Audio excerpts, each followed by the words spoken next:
With the SEC East off the table, kind of what are you playing for? We talked about this a little bit on the Rocky Top Rewind, Brent. Pride, better bowl game, NFL tape, all that type of stuff. I mean, those are the givens. What would you say, Brent, to the people saying, well, might as well for sure now make the move and go to Nico, make the move and play some young guys. You're seeing these young receivers playing. You're seeing these young linebackers, defensive linemen playing, a little bit of Ricky Gibson in the back end. So you're seeing a lot of youth kind of sprinkled in there now, out of necessity. But for a Nico to get some reps towards next year, what do you say to that crowd now with 2 games left, Georgia coming to town, and then Vanderbilt? Well, I think with the Georgia game, where you're at right now, you line up and you play with your best 11. You go play. You're playing the best team in the country at home. You got to do everything you can to make that a 60-minute fight. Now, if the game gets out of hand, gets away from you, then I think it's a different story. I think you could make the case, and Austin just did a second ago, but before the break, that your substitution pattern when you're down, 3 or 4 scores in the fourth quarter is kind of a head scratcher, right? So I think you can look at it and say, hey, if the opportunity is there, then certainly get those guys in. When you get into the Vanderbilt game, you're maybe having a different conversation. The answer to this might be different a week from now. I don't think you just suddenly say, hey, the number 1 team in the country is coming. Let's work in a bunch of young players who haven't played all year long into the second or third series of the football game against them. I don't see the win in doing that this week. Yeah, I would agree with that as well. Georgia's a really good football team. I don't care if you're playing them at home or away. I don't think it would be smart to say, all right, well, Nico, you go get the 3rd series or the 5th series or whatever the case is.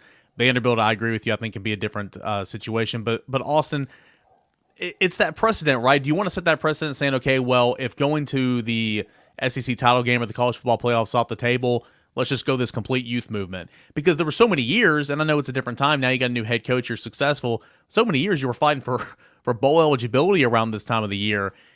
Do you want that to say, like, okay, well, when those things are off the table, you just want to go ahead and say, all right, thanks for your service, move aside, these young guys get in? Kind of, what's that line you balance, I guess, is my question.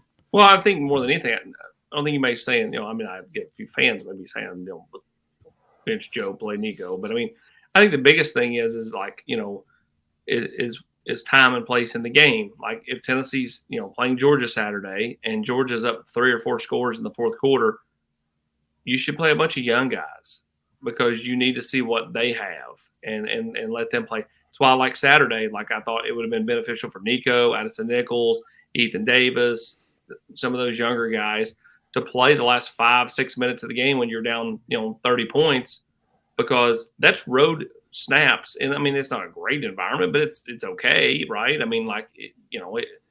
would have been good and beneficial for those players to, see a road game and be on the field before next year when they have to go, to Norman, Oklahoma early in the year. I just think ultimately that, there is a fine line to walk. But at the same time, I think you've got to start to, work some of these younger guys in here, especially knowing that, this team has a shelf life of 3 more games. And, you need to kind of figure out what you have in some of these younger guys because the portal opens here soon. Some of those guys may look to leave. You may want to keep them or vice versa. And you also need to know what you need to go and address in the transfer portal. Rob, when you look at the Missouri game, I think a lot of people were frustrated at times with the play calling, kind of going back to that game. Tennessee rushed for a season low. Tennessee's rush attempts were at a season low as well. Do you think that first drive, that first quarter, maybe got Josh Heupel out of the rhythm of offensive play calling, he and Joey Halsley? Because, of course, you ran 3 plays in that first quarter. It's easy to sit there and kind of get antsy. Tennessee just abandoned the run, I felt like, way too early. Yeah, I guess you could make that argument, but also, I just wonder how frustrated they were by the lack of success. I'm not inside either of their heads, but golly, the longest run of the day came in the second quarter, 14 yards, and it wasn't like, I didn't feel like the backs were missing holes or missing creases. And I totally, get where some people could say, Jalen Wright had 7 carries in that game.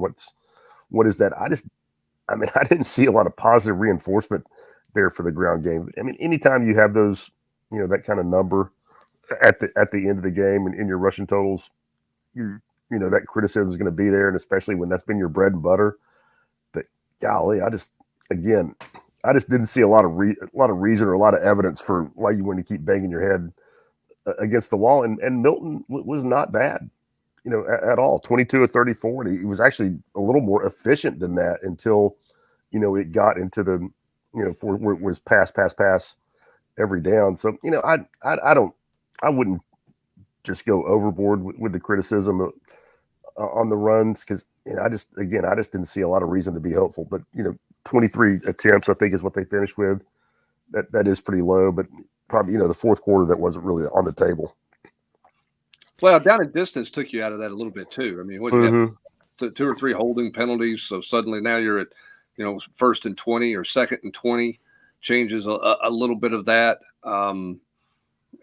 So I mean, I think that when you get back to the end and you look at it, I mean, the game wasn't as far away from you as you thought it would be. But man, for me, it's that opening drive of the second half is the one. Thank you, Hubbard. I just keep coming back to that one. When you talk about the game and as bad as you were and as bad as you just crap the bed, for lack of a better phrase, and that's not a good one to say, at the end of the first half to blow the opportunity to score points and to give up, just to gift 3 points to them.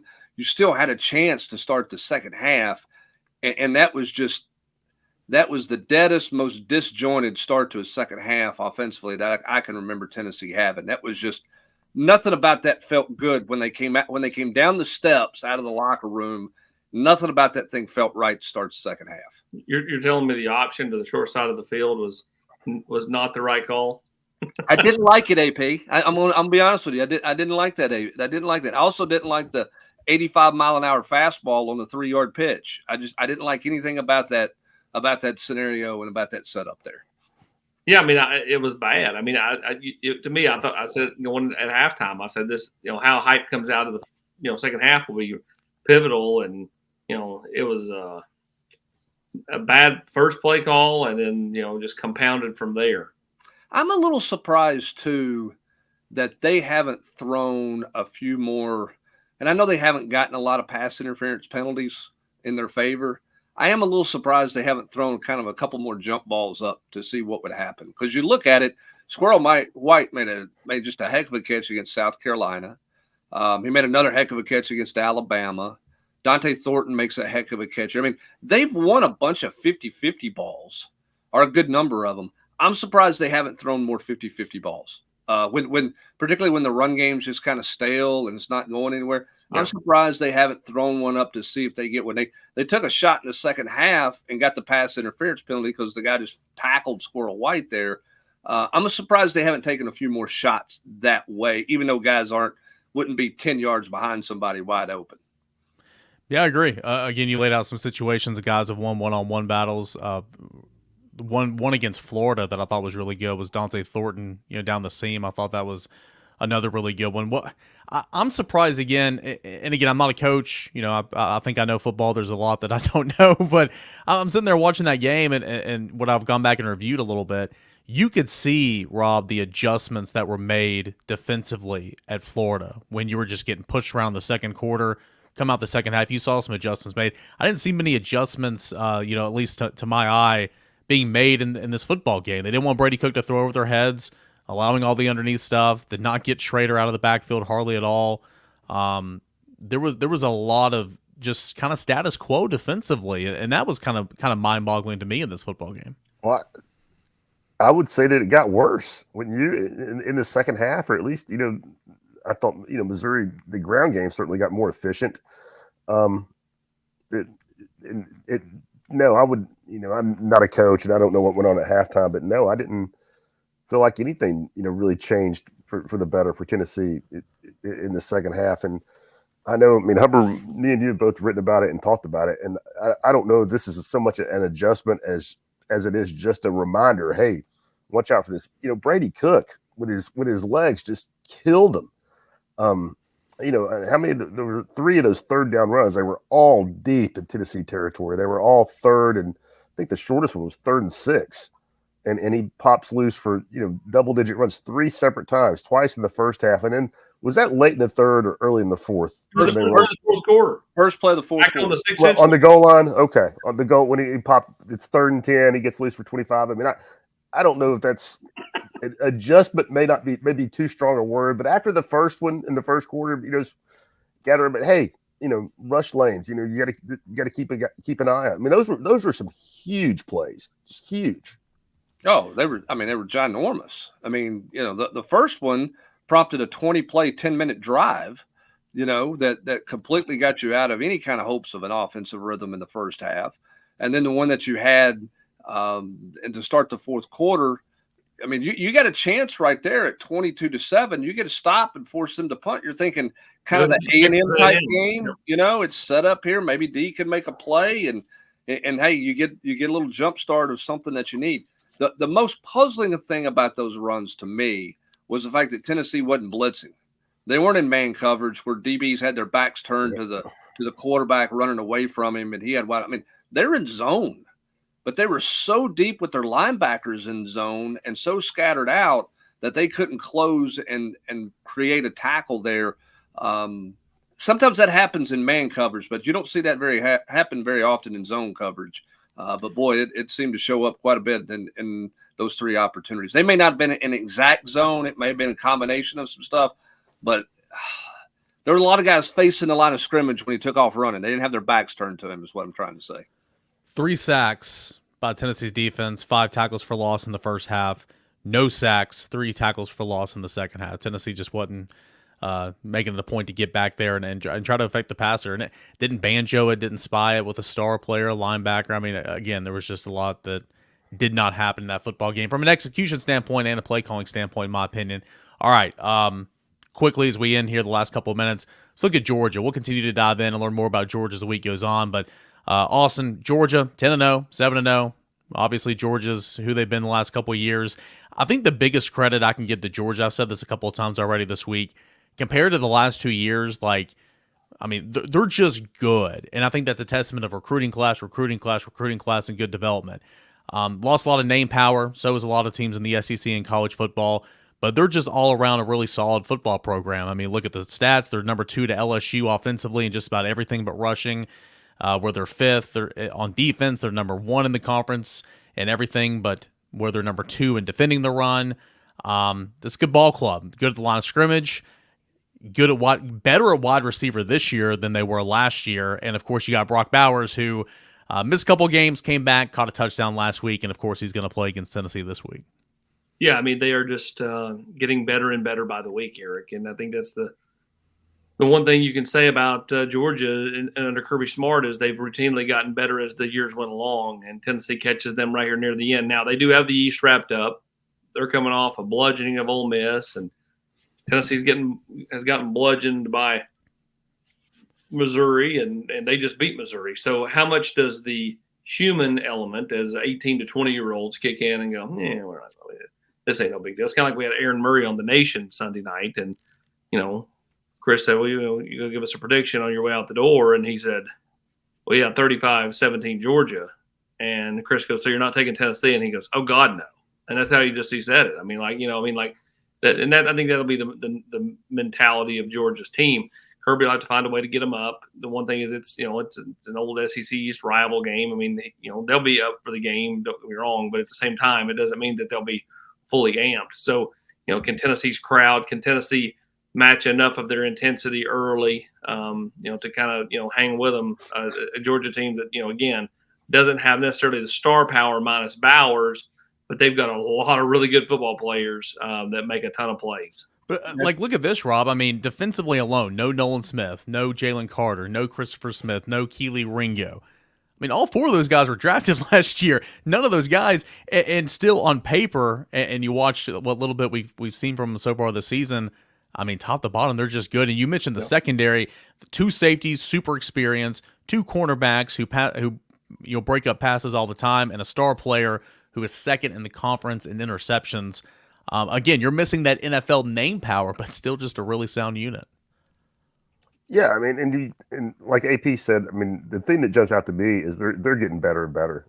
I mean, Ole Miss I know is not great defensively, but Georgia, if you watched them early in the year, saw what they did against South Carolina, you had a lot of questions probably about their offense. They're just coming. They threw for 300. They ran for 300 Saturday night in an SEC game. I mean, that's pretty serious. And average 10 yards a play. They're coming in hot. I'm not saying that Tennessee can't pull an upset or it's impossible or anything like that. I mean, crazy stuff happens in college football, but man, they're on the right trajectory if you're Kirby Smart, because to me it looks like they're getting better as they get deeper into the year. Well, the other thing too is, I'm with you about Austin, and maybe this is a potential game where human nature kicks in. This is the same program that was convinced last year they were going 7-5.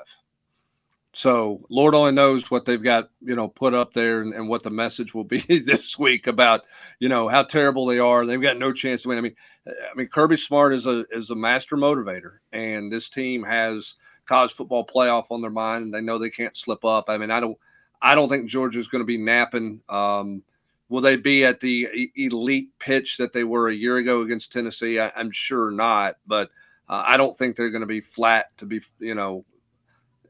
Tennessee's going to have to play exceptional to win this football game. And I know you weren't saying that they weren't going to have to be, Austin, but I just have a hard time seeing Georgia come in with any kind of real letdown, given the kind of motivation that Kirby Smart's been able to pull the last couple of years with his team, who's been heavily favored against everybody they've played. I think Tennessee, I mean, if you play up to your standard and play, what you've seen at your best at points in times this season, of course it can be a football game, but to be there in the fourth quarter and to really have a chance in this thing, Austin, I feel like you just got to focus on what do you do best, Tennessee. Run the freaking football and stop the run, and then build off that. Tennessee will not have a chance, in my opinion, if you have a performance like you did in Missouri where you couldn't stop the run, where you couldn't run the football. You're going to have no chance against Georgia if that happens again. I mean, do what you do best, and then build off that, and then see what happens. I think that's obviously, that's not a rocket science there, but I think that's Tennessee's best path to having an opportunity to see what happens late in that football game. Yeah, they've got to prove they can run it against Georgia. They didn't really do it a year ago. They didn't do it 2 years ago. Can they finally do it this year? I think it's more possible this year. Georgia's not got that heavy, ridiculous defensive tackle. They've got some really good football players, but they do not have Jalen Carter. And I just think that interior guy that just shoves that guard to guard right into Joe's face, they're going to move the pocket some, but it's not near what it was a year ago where, Tennessee just got eat up in the middle in the trenches. And so I think that, Tennessee's got to be able to run the football, but again, they got to prove they can do it. And that's something they've not really done against Kirby Smart. Yeah, well, the reality is if they do anything like they did against Missouri, they wouldn't have beaten anybody in the league the way they played against Missouri. Yeah, they wouldn't have won at Kentucky if they played like that. They wouldn't have beat Texas A&M at home if they played like that. They got to flush that one and get that one behind them and get back to some kind of semblance of an edge like we saw the start of the Alabama game. And then you just got to stay in it, right? You just got to stay in it and throw a haymaker and take a haymaker and just kind of, to borrow a boxing analogy, you just got to extend the rounds. You can't get knocked out early, which means don't do anything crazy from a play calling standpoint, right? Don't turn the football over. Don't give them, cheap stuff, and just kind of figure out a way to stay in it. That's what they've got to find a way to do, and they've got to have the crowd help them on Saturday. And I think getting out of the gates in this game is going to be of vital importance for Tennessee.